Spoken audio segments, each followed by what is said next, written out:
અહીંયાની જે પ્રોપર હોસ્પિટલની જે ડૉક્ટરોથી લઈને જે બી ટીમ છે એમનો વ્યવહાર બહુ અભદ્ર છે. એમની ભાષા બહુ જ ખતરનાક, ધક્કા મારે છે, ગારો બોલે છે, ફૂટપાથ પર સુવા નહીં દેતા, કોઈ જાતની કોઈ વસ્તુ નહીં. અમદાવાદમાં પ્લેન ક્રેશ થવાની ઘટના બની હતી.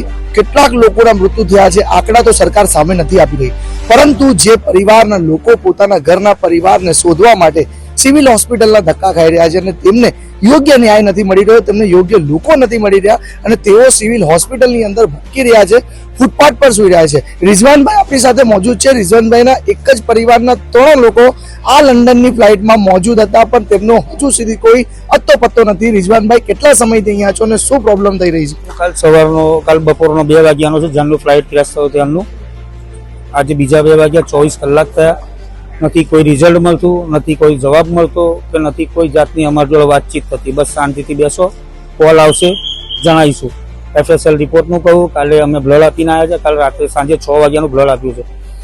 કોઈ જાતનું અમને કોઈ પાણીનો ભાવ બી પૂછવા નહીં આવતું કે કોઈ જાતની કોઈ ટ્રીટમેન્ટ નથી. અહીંયા RSSના લોકો છે, પોલીસ છે અને મુસ્લિમ આગેવાનો છે, એ લોકો થોડો ઘણો ખાવા પીવાનો સપોર્ટ. જે ફ્લાઇટમાં ઘટના બની છે એમાં તમારા પરિવારના કોણ કોણ હતા? મારો સગ્ગો નાનો ભાઈ હતો, જેનું નામ પરવેઝ હસનભાઈ વોરા હતું. એની બેબી હતી જુવેરિયા પરવેઝ વોરા, અને મારા સગ્ગા માસી, મારા આંટી હતા બરોડાના. ક્યાં જઈ રહ્યા હતા? એ લોકો લંડન જઈ રહ્યા હતા. મારો ભાઈની વાઈફ ત્યાં છે. મારો ભાઈ દાંતના ટ્રીટમેન્ટ માટે આવ્યો હતો અહીંયા 10 દિવસ માટે, પણ એની વાઈફ પ્રેગ્નન્ટ છે. 9મો મંથ બેસી ગયો, એટલે ઇમરજન્સી એને કાલે જવાનું થયું. એની ટિકિટ હતી 15 તારીખની, પણ કાલે ઇમરજન્સી એને ટિકિટ કરાવીને નીકળવાનું. તમારા પરિવારનું મૂળ રહેવાનું ક્યાંનું? હું રહેવાનું મૂળ ગામ મારું ઠાસરા છે અને અત્યારે રહીએ છીએ અમે આણંદથી આવ્યા છો? આણંદથી કાલના આવ્યા છે. તો શું તંત્ર શું જવાબ આપી રહ્યા છે તમારા એક જ પરિવારના લોકોને? અહીંયા આગળ જે સિક્યુરિટી સ્ટાફ છે કઈ વાત જ નહીં કરવા દેતો કોઈ જોડે. પોલીસ સારો વ્યવહાર કરે છે, RSS વાળા સારો વ્યવહાર કરે છે, મુસ્લિમ સમુદાય સારો વ્યવહાર કરે છે. અહીંયાની જે પ્રોપર હોસ્પિટલની જે ડૉક્ટરોથી લઈને જે બી ટીમ છે એમનો વ્યવહાર બહુ અભદ્ર છે.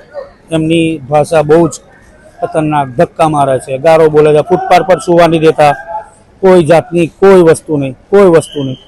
તો રાતભર તમે ક્યાં રહ્યા? રાતભર અમે અડધો કલાક અહીંયા સુઈ જઈએ તો પછી પેલો સિક્યુરિટી આવે, ચલો ભાઈ અહીંયા નહીં સુવાનું જતા રહો. ત્યાં સુઈ જઈએ તો કે અહીંયા નહીં સુવાનું જતા રહો. બહાર આગળ કોઈ પરમિશન, કોઈ અહીંયા ફેસિલિટી જ નથી. શું કામ ભગાવી રહ્યા હતા તમે? બસ એમ કે છે કે અહીંયા નહીં સુવાનું, અહીંયા આગળ પબ્લિક પ્લેસ છે.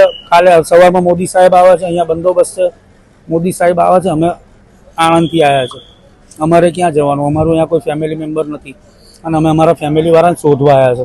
આજે 24 કલાક થયા. મારા ભાઈનો, મારી ભત્રીજીનો, મારી માસી, આંટીનો કોઈ કોન્ટેક્ટ નથી. કઈ જવાનું? બિલકુલ. આ રિઝવાનભાઈ છે, આનંદથી આવ્યા છે. તેમનો સગ્ગો ભાઈ, તેમની માસી અને તેમના ભત્રીજા 3 જણ લંડનની ફ્લાઇટમાં જઈ રહ્યા હતા, પરંતુ પ્લેન ક્રેશ થયો, દુર્ઘટના બની છે. તેમના પરિવારજનોનો હજુ સુધી કોઈ સંપર્ક નથી થયો. DNA ટેસ્ટ કરવા માટે તેમને જે બ્લડ છે તે પણ રિપોર્ટમાં આપી દીધું છે, પરંતુ તે બ્લડનો બી હજુ સુધી કોઈ રિપોર્ટ સામે નથી આવ્યો. FSLની જે ટીમ છે તે કામ કરી રહી છે, પરંતુ તેઓ ફૂટપાથ પર રહેવા માટે મજબૂર બન્યા હતા. તંત્ર દ્વારા તેમને કોઈ પણ પ્રકારની જે સેવા તે ન આપવામાં આવી હતી. RSS જે છે તે મોજૂદ છે, તે સેવા આપી રહી છે, પરંતુ રિઝવાનભાઈના પરિવારના 3 લોકોનો હજુ સુધી કોઈ પણ અત્તો પત્તો નથી. મારા સહયોગી સ્મિત રાઠોડની સાથે વિકાસ પાટીલ, સામના ન્યૂઝ, અમદાવાદ.